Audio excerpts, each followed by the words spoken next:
Sitôt annoncé, sitôt la prolongation du cessez-le-feu égratignée après la revendication par le Hezbollah de tirs contre des soldats israéliens au Liban Sud, puis la riposte israélienne.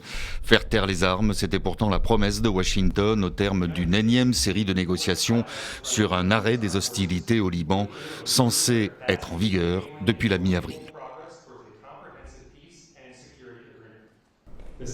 Ce cessez-le-feu est conditionné à une cessation complète des tirs du Hezbollah et à l'évacuation de tous les combattants du Hezbollah du secteur au sud du fleuve Litani.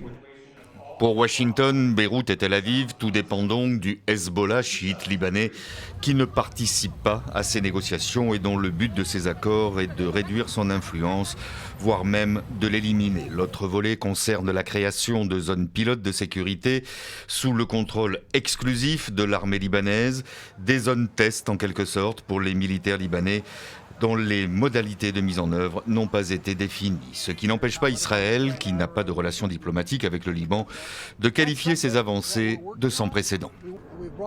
Nous avons fait comprendre au peuple libanais que nous ne sommes pas l'ennemi, c'est le Hezbollah qui l'est.